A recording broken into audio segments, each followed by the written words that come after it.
ओम शांति। आज 20/6/2021 की अव्यक्त मुरली है। रिवाइज कोर्स है 22/1/1988। मुरली का हेडिंग है हिम्मत का पहला कदम समर्पणता। ब्रह्मा बाप की जीवन कहानी। बाबा कह रहे हैं हिम्मत का पहला कदम है समर्पणता। और समर्पणता कहाँ से मिलेगी हमको? ब्रह्मा बाबा की जीवन कहानी से। आज स्नेह के सागर बाप दादा अपने स्नेही बच्चों को देख हर्षित हो रहे हैं। कौन से बाबा मिल रहे हैं आज हमारे से? आज स्नेह के सागर बाप दादा अपने स्नेही बच्चों को देखकर हर्षित हो रहे हैं। हर एक स्नेही आत्माओं को एक ही लगन है। बाबा कह रहे हैं हम सब बाबा के स्नेही बच्चे हैं और बाबा के हर एक स्नेही बच्चे को एक ही लगन है। श्रेष्ठ संकल्प है कि हम सभी बाप समान बने, स्नेह में समा जाएं। स्नेह में समा जाना अर्थात बाप समान बनना। सभी के दिल में यह दृढ़ संकल्प है कि हमें बाप दादा द्वारा प्राप्त हुआ स्नेह, शक्तिशाली पालना और अखुट अविनाशी खजानों का रिटर्न अवश्य करना है। रिटर्न में क्या देंगे? सिवाय दिल के स्नेह के आपके पास और है ही क्या? जो भी है वह बाप का दिया हुआ ही है। वह क्या देंगे? बाप समान बनना, यही रिटर्न है और यह सभी कर सकते हैं। बाबा के स्नेह के रिटर्न में हमको बाप समान बनना और ये सब कुछ कर सकते हैं हम, है ना। और हमारे पास क्या है जो हम देंगे बाबा को? बाप दादा देख रहे थे कि आजकल सभी के दिल में विशेष ब्रह्मा बाप की स्मृति ज्यादा इमर्ज है। स्मृति शरीर की नहीं है लेकिन चरित्रों के विशेषताओं की स्मृति। क्योंकि अलौकिक ब्राह्मण जीवन ज्ञान स्वरूप जीवन है। ज्ञान स्वरूप होने के कारण देह की स्मृति भी दुख की लहर नहीं लाएगी। अज्ञानी जीवन में किसी को भी याद करेंगे तो सामने देह आएगी। देह के संबंध के कारण दुख महसूस होगा। लेकिन आप ब्राह्मण बच्चों को बाप की स्मृति आते समर्थी आ जाती है कि हमें भी बाप समान बनना ही है। अलौकिक बाप की स्मृति समर्थी अर्थात शक्ति दिलाती है। चाहे कोई कोई बच्चे दिल का स्नेह नैनों के मोतियों द्वारा भी प्रकट करते हैं। ऐसे भी बाबा के शानदार बच्चे हैं जो दिल का स्नेह नैनों की मोतियों मतलब आंसुओं के द्वारा भी प्रकट करते हैं। लेकिन दुख के आंसू नहीं है, वियोग के आंसू नहीं, यह स्नेह के मोती है। दिल के मिलन का स्नेह है। वियोगी नहीं लेकिन राजयोगी है। वो भी एक राजयोग है, ये भी एक। क्योंकि दिल का स्नेह, सच्चा स्नेह शक्ति दिलाता है कि जल्दी से जल्दी पहले मैं बाप का रिटर्न दूं। रिटर्न देना अर्थात समान बनना। रिटर्न देना अर्थात स्नेह का बाबा के समान बनना। इस विधि से ही अपने स्नेही बाप दादा के साथ स्वीट होम में रिटर्न होंगे अर्थात साथ वापस जाएंगे। रिटर्न करना भी है और बाप के साथ रिटर्न जाना भी है। इसलिए आपका स्नेह व याद दुनिया से न्यारा और बाप का प्यारा बनने का है। तो बाप दादा बच्चों के समर्थ बनने का संकल्प, समान बनने का उमंग देख रहे थे। ब्रह्मा बाप की विशेषताओं को देख रहे थे। अगर ब्रह्मा बाप की विशेषताओं को वर्णन करें तो कितनी होगी। हर कदम में विशेषताएं रही। संकल्प में भी सर्वों को विशेष बनाने का हर समय उमंग उत्साह रहा। ब्रह्मा बाबा को अपनी वृत्ति द्वारा हर आत्मा को उमंग उत्साह में लाना, यह विशेषता सदा ही प्रत्यक्ष रूप में देखी। वाणी द्वारा हिम्मत दिलाने वाले ना देखो ब्रह्मा बाबा की विशेषता बता रहे हैं शिव बाबा। वाणी द्वारा हिम्मत दिलाने वाले, ना उम्मीद को उम्मीद में लाने वाले, निर्बल आत्मा को उड़ती कला की विधि से उड़ाने वाले, सेवा के योग्य बनाने वाले, हर बोल अनमोल मधुर युक्ति युक्त थे। ऐसे ही कर्म में बच्चों के साथ हर कर्म में साथी बनकर कर्म योगी बनाया। सिर्फ साक्षी होकर देखने वाले नहीं लेकिन स्थूल कर्म के महत्व का अनुभव कराने के लिए कर्म में भी साथी बने। जो कर्म मैं करूंगा मुझे देख बच्चे स्वतः ही करेंगे। इस पाठ को सदा कर्म करके पढ़ाया। संबंध संपर्क में छोटे बच्चों को भी संबंध में बच्चों समान बन खुश किया। देखो क्या बात बता रहे हैं बाबा। संबंध संपर्क में भी छोटे बच्चों को भी संबंध से बच्चों समान बन खुश किया। वानप्रस्थी को भी वानप्रस्थ स्वरूप से अनुभवी बन संबंध संपर्क से सदा उमंग उत्साह में लाया। वाह भाई। बाबा से बाल रूप, युवा से युवा रूप, बुजुर्ग से बुजुर्ग रूप बन सदा आगे बढ़ाया। सदा संबंध संपर्क से हरेक को अपनापन अनुभव कराया। छोटा बच्चा भी कहेगा कि जितना मुझे बाबा प्यार करता है उतना किसी को नहीं करता, तो हर एक को इतना प्यार दिया जो हर एक समझे कि बाबा मेरा है। यह है संबंध संपर्क की विशेषता। देखने में हर एक आत्मा की विशेषता व गुण को देखना, सोचने में देखो, यह जानते हुए कि यह लास्ट नंबर के दाने हैं, लेकिन ऐसी आत्मा के प्रति भी सदा आगे बढ़े, ऐसा हर आत्मा के प्रति शुभ चिंतक रहे। ऐसी विशेषताएं सभी बच्चों ने अनुभव की। इन सभी बातों में समान बनना अर्थात फॉलो फादर करना। इन सभी बातों में समान बनना अर्थात फॉलो फादर करना। यह फॉलो करना कोई मुश्किल है क्या? इसी को ही स्नेह, इसी को ही रिटर्न देना कहा जाता है ना। ब्रह्मा बाबा ने सबको कैसे स्नेह दिया? बड़ों के साथ बड़े बने, बच्चों के साथ बच्चे बने, युवा के साथ युवा बन के उनको उमंग उत्साह दिलाया, उनको आगे बढ़ाया। और सबके प्रति लास्ट माला का दाना है, कमजोर पुरुषार्थी है, उसको भी आगे बढ़ाने का बाबा ने लक्ष्य रखा। तो बाबा के इन सब बातों में हमको ब्रह्मा बाबा जैसे बन के रहना है। इसी को स्नेह का रिटर्न न देना कहेंगे, इसी को फॉलो फादर बोलेंगे। तो बाप दादा देख रहे थे कि हर एक बच्चे ने अभी तक कितना रिटर्न किया है। लक्ष्य तो सभी का है, लेकिन प्रत्यक्ष जीवन में भी नंबर है। सभी नंबर 1 बनना चाहते हैं, 2-3 नंबर बनना कोई पसंद नहीं करेंगे। यह भी लक्ष्य शक्तिशाली अच्छा है, लेकिन लक्ष्य और लक्षण समान होना, यही समान बनना है। इसके लिए जैसे ब्रह्मा बाबा ने पहला कदम हिम्मत का कौन सा उठाया? जिस कदम से ही पद्मा पदम भाग्यशाली, पद्मा पदम भाग्यवान आदि से अनुभव किया। पहला कदम हिम्मत का सब बात में समर्पणता। कुछ भी हो जाए भविष्य में, कुछ भी नहीं सोचा बाबा ने भविष्य के लिए। पहला कदम बाबा ने सब कुछ शिव बाबा को, यज्ञ माताओं को सब कुछ समर्पण कर दिया। पहला हिम्मत का कदम। उसके बाद वैरायटी परिस्थितियां आई, परंतु बाबा कभी भी विचलित नहीं रहे। सब कुछ समर्पण किया, कुछ सोचा नहीं कि क्या होगा, कैसे होगा। एक सेकंड में बाप की श्रेष्ठ मत प्रमाण बाप ने इशारा दिया। बाप का इशारा और ब्रह्मा बाप का कर्म व कदम, इसको कहते हैं हिम्मत का पहला कदम। तन को भी समर्पण किया, मन को भी सदा मन मना भोग की विधि से सिद्धि स्वरूप बनाया। इसलिए मन अर्थात हर संकल्प सिद्ध और अर्थात सफलता स्वरूप बने। धन को बिना कोई भविष्य की चिंता के निश्चिंत बन धन समर्पित किया, क्योंकि निश्चय था कि यह देना नहीं है लेकिन पदम गुणा लेना है। ऐसे संबंध को भी समर्पित किया, अर्थात लौकिक को अलौकिक संबंध में परिवर्तन किया, छोड़ा नहीं। कल्याण किया, परिवर्तन किया। मैंपन भी बुद्धि, मैंपन की बुद्धि, अभिमान की बुद्धि समर्पित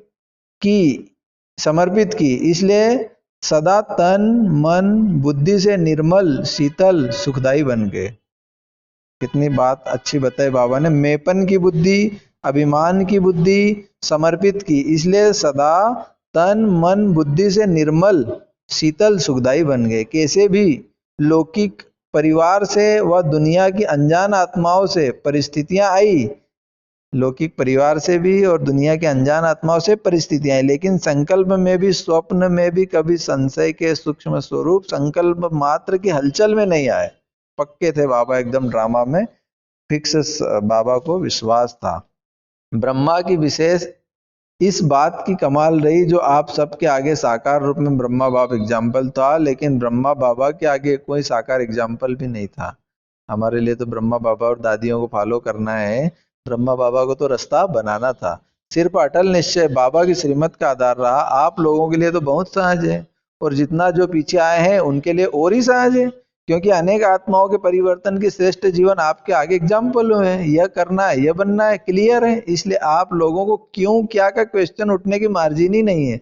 सब देख रहे हो, लेकिन ब्रह्मा बाप के आगे क्वेश्चन उठने की मार्जिन थी। क्या करना है, आगे क्या होना है, राइट कर रहा हूं व रॉन्ग कर रहा हूं, यह संकल्प उठना संभव था, लेकिन संभव को असंभव बनाया। एक बल एक भरोसा, इसी आधार से निश्चय बुद्धि नंबर 1 विजयी बन गए। इसी समर्पणता के कारण बुद्धि सदा हल्की रही, बुद्धि पर बोझ नहीं रहा, मन निश्चिंत रहा। चेहरे पर सदा ही बेफिक्र बादशाह के चिन्ह स्पष्ट देखे। 350 बच्चे और खाने के लिए आटा नहीं, और टाइम पर बच्चों को खाना खिलाना है। तो सोचा ऐसी हालत में कोई बेफिक्र रह सकता है? 1 बजे बेल घंटी बजना है और 11 बजे तक आटा नहीं है, कौन बेफिक्र रह सकता है? ऐसी हालत में भी हर्षित अचल रहा। यह बाप की जिम्मेवारी है, मेरी नहीं है। मैं बाप का, तो बच्चे भी बाबा के हैं। मैं निमित्त हूं, ऐसा निश्चय और निश्चिंत कौन रह सकता है? मन बुद्धि से समर्पित आत्मा, मन बुद्धि से, इसको ये मन बुद्धि से समर्पित की प्रैक्टिकल निशानी है कि जो मन से भी विचलित नहीं हो रहे हैं बाबा, बुद्धि भी अपनी नहीं चला रहे हैं, केवल शिव बाबा को, आज की मुरली के हिसाब से शिव बाबा को याद कर रहे हैं। तो मन बुद्धि से भी समर्पित आत्मा, अगर अपनी बुद्धि चलाते कि पता नहीं क्या होगा, सब भूखे तो नहीं रह जाएंगे। हम सब बच्चे क्या करते हैं छोटी छोटी बातों में, पता नहीं क्या हो जाएगा, है ना, पर ब्रह्मा बाबा निश्चिंत। तो बाबा कह रहे हैं कि सब भूखे तो नहीं रह जाएंगे, यह तो नहीं होगा, वह तो नहीं होगा, ऐसे व्यर्थ संकल्प और संशय की मार्जिन होते हुए भी समर्थ संकल्प चले कि सदा बाप रक्षक है, कल्याणकारी है। यह विशेषता है समर्पणता की। तो जैसे ब्रह्मा बाबा ने समर्पण होने से पहला कदम हिम्मत का उठाया, ऐसे फॉलो फादर करो, निश्चय की विजय अवश्य होती है। तो टाइम पर आटा भी आ गया, बेल भी बज गया और पास भी हो गए। इसको कहते हैं क्वेश्चन मार्क, इसको कहते हैं क्वेश्चन मार्क, अर्थात टेढ़ा रास्ता न ले सदा कल्याण की बिंदी लगाओ, फुल स्टॉप। इसी विधि से ही सहज भी होगा और सिद्धि भी प्राप्त होगी। तो यह भी ब्रह्मा बाबा की कमाल। आज पहला कदम सुनाया, फिर पहला कदम सुनाया कि फिकर के बोझ से बेफिकर बन जाओ, इसको ही कहा जाता है स्नेह का रिटर्न। अच्छा, आज बाप दादा का याद प्यार है, सदा हर कदम में बाप को फॉलो करने वाले, हर कदम में स्नेह का रिटर्न करने वाले, सदा निश्चय बुद्धि बन निश्चिंत बेफिकर बादशाह रहने वाले, मन वाणी कर्म संबंध संपर्क में बाप समान बनने वाले, सदा शुभ चिंतक, सदा हरेक की विशेषता देखने वाले, हर आत्मा को आगे बढ़ाने वाले, ऐसे बाप समान बच्चों को स्नेही बाप का स्नेह संपन्न याद प्यार और नमस्ते। हम बच्चों का भी बाप दादा को याद प्यार, गुड मॉर्निंग, नमस्ते, ओम शांति, ओम शांति, ओम शांति। शुक्रिया बाबा, शुक्रिया बाबा, शुक्रिया बाबा। पार्टियों से मुलाकात, आगे और मुरली है। अब पार्टियों से बाबा मिले थे। अपने को ऊंचे ते ऊंचे बाप की ऊंचे ते ऊंची ब्राह्मण आत्माएं समझते हो। ब्राह्मण सबसे ऊंचे गाए जाते हैं। ऊंचे की निशानी क्या दिखाते हैं? सदा ब्राह्मणों की चोटी दिखाते हैं। दुनिया वालों ने नामधारी ब्राह्मणों की निशानी चोटी दिखा दी है। तो चोटी रखने वाले नहीं, लेकिन चोटी की स्थिति में रहने वाले, उन्होंने स्थूल निशानी लिख दी, दिखा दिए। वास्तव में है ऊंची स्थिति में रहने वाले ब्राह्मणों को ही पुरुषोत्तम कहा जाता है। ब्राह्मणों को बाबा क्या कह रहे हैं? पुरुषोत्तम। पुरुषोत्तम अर्थात पुरुषों से उत्तम, साधारण मनुष्य आत्माओं से उत्तम। ऐसे पुरुषोत्तम होना, पुरुष आत्मा को भी कहते हैं श्रेष्ठ आत्मा बनने वाले, अर्थात पुरुषों से उत्तम पुरुष बनने वाले। देवताओं को भी पुरुषोत्तम कहते हैं, क्योंकि देव आत्माएं, आप देव आत्माओं से भी ऊंचे ब्राह्मण हो। यह नशा सदा रहे। दूसरे नशे के लिए कहेंगे कम करो, रूहानी नशे के लिए बाबा कहते हैं बढ़ाते चलो, क्योंकि यह नशा नुकसान वाला नहीं है और सभी नशे नुकसान वाले हैं। यह चढ़ाने वाला है, वह गिराने वाले हैं। अगर रूहानी नशा उतर गया तो पुरानी दुनिया की स्मृति आ जाएगी। नशा चढ़ा हुआ होगा तो नई दुनिया की स्मृति रहेगी। यह ब्राह्मण संसार भी नया, यह ब्राह्मण संसार भी नया संसार है। सतयुग से भी यह संसार अति श्रेष्ठ है। तो सदा इसी स्मृति से आगे बढ़ते चलो। फिर दूसरा पॉइंट है इसी में, सदा अपने को विश्व रचता बाप की श्रेष्ठ रचना अनुभव करते हो। कितनी बड़ी बात है। बाबा कह रहे सदा अपने को विश्व रचता बाप की श्रेष्ठ रचना अनुभव करते हो। ब्राह्मण जीवन अर्थात विश्व रचता की श्रेष्ठ रचना, हर एक डायरेक्ट बाप की रचना। यह नशा है। दुनिया वाले तो सिर्फ अनजान बन के कहते हैं कि हमको भगवान ने पैदा किया। अरे बाबा कहते आप सभी भी पहले अनजान होकर कहते थे कि हमको भगवान ने पैदा किया, लेकिन अभी जानते हो कि हम शिववंशी ब्रह्मा कुमार और कुमारी हैं। तो अभी ज्ञान के आधार से, समझ से कहते हो कि हमको भगवान ने पैदा किया, हम मुख वंशावली है। डायरेक्ट बाप ने ब्रह्मा द्वारा रचना रची है। तो बाप दादा व माता पिता की रचनाओं डायरेक्ट भगवान की रचना, यह अभी अनुभव से कह सकते हो। तो भगवान की रचना कितनी श्रेष्ठ होगी, जैसा रचिता वैसी रचना होगी ना। यह नशा और खुशी सदा रहती है। अपने को साधारण तो नहीं समझते हो। यह राज जब बुद्धि में आ जाता है तो सदा ही रूहानी नशा और खुशी चेहरे पर चलन में स्वतः ही रहती है। आपका चेहरा देख करके किसी को अनुभव हो कि सचमुच यह श्रेष्ठ रचना की रचना है। जैसे राजा की राजकुमारी होगी तो उसकी चलन से पता चल जाएगा कि यह रायल घर की है, यह साहूकार घर की है, या यह साधारण घर की है। ऐसे आपके चलन से, चेहरे से अनुभव हो कि यह ऊंची रचना है, ऊंचे बाप के बच्चे हैं। कुमारियों से अव्यक्त बाप दादा की मुलाकात। कन्याएं 100 ब्राह्मणों से उत्तम गाई हुई है, यह महिमा क्यों है? बाबा कह रहे हैं कन्याएं 100 ब्राह्मणों से उत्तम गाई हुई है, यह महिमा क्यों है? क्योंकि जितना स्वयं श्रेष्ठ होंगे उतना ही औरों को भी श्रेष्ठ बना सकेंगे। तो श्रेष्ठ आत्माएं हैं, यह खुशी रहती है। तो कुमारियां सेवाधारी बन सेवा में आगे बढ़ते चलो, क्योंकि यह संगम युग है ही थोड़े समय का युग, इसमें जितना जो करने चाहे उतना कर सकता है। तो श्रेष्ठ लक्ष्य और श्रेष्ठ लक्षण वाली हो ना, जहाँ लक्ष्य और लक्षण श्रेष्ठ है वहां प्राप्ति भी सदा श्रेष्ठ अनुभव होती है। तो सदा इस ईश्वरीय जीवन का फल खुशी और शक्ति दोनों अनुभव करती हो। दुनिया में खुशी के लिए खर्चा करते हैं तो भी प्राप्त नहीं होती है। बाबा कह रहे दुनिया में खुशी के लिए खर्चा करते हैं तो भी प्राप्त नहीं होती है, और तो भी प्राप्त नहीं होती। अगर होती भी है तो अल्पकाल की, और खुशी के साथ साथ दुख भी होगा। लेकिन आप लोगों की जीवन सदा खुशी की हो गई। दुनिया वाले खुशी के लिए तड़पते हैं और आपको खुशी प्रत्यक्ष फल में मिल रही है। बाबा के दुनिया वाले खुशी के लिए तड़पते हैं और आपको खुशी प्रत्यक्ष फल के रूप में मिल रही है। खुशी ही आपके जीवन की विशेषता है। अगर खुशी नहीं तो जीवन नहीं, तो सदा अपनी उन्नति करते हुए आगे बढ़ रही हो ना। बाप दादा खुश होते हैं कि कुमारियां समय पर बच गई। बाबा कह रहे बाप दादा खुश होते हैं कि कुमारियां समय पर बच गई, नहीं तो उल्टी सीढ़ी चढ़कर फिर उतरनी पड़ती है।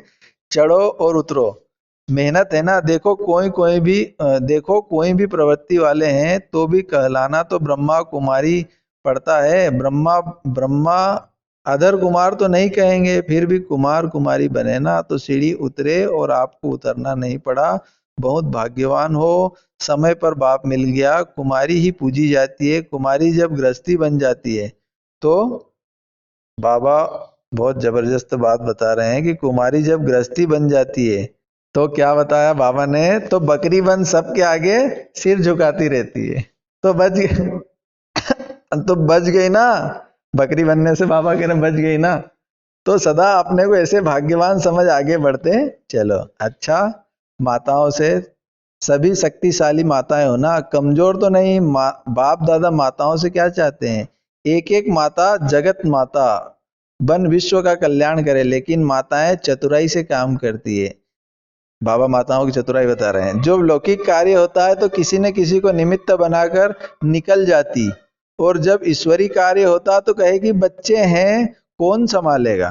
पांडवों को तो बाप दादा कहते हैं संभालना है, क्योंकि रचता है। पांडव शक्तियों को फ्री करें। ड्रामा अनुसार वर्तमान समय माताओं को चांस मिला है, इसलिए माताओं को आगे रखना है। अभी बहुत सेवा करनी है। बाबा कह रहे हैं अभी बहुत सेवा करनी है, सारे विश्व का परिवर्तन करना है। वो सेवा पूरी कैसे करोगे? तीव्र गति चाहिए ना। तो पांडव शक्तियों को फ्री करो तो सेवा केंद्र खुले और आवाज बुलंद हो जाए। अच्छा, आज का वरदान है सर्व रूपों से, सर्व संबंधों से अपना सब कुछ बाप के आगे अर्पण करने वाले सच्चे स्नेही भव। सर्व रूपों से, सर्व संबंधों से अपना सब कुछ बाप के आगे अर्पण करने वाले सच्चे स्नेही भव। जिससे अति स्नेह होता है तो उस स्नेह के लिए सभी को किनारे कर सब कुछ उनके आगे अर्पण कर देते हैं। जैसे बाप का बच्चों से स्नेह है, इसलिए बाप दादा के सुखों की प्राप्ति स्नेही बच्चों को कराते हैं, बाकी सबको मुक्तिधाम में बिठा देते हैं। ऐसे बच्चों के स्नेह का सबूत है सर्व रूपों, सर्व संबंधों से अपना सब कुछ बाप के आगे अर्पण करना। जहाँ स्नेह है वहां योग है। बाबा कह रहे जहाँ स्नेह है वहां योग है, और योग है तो सहयोग है।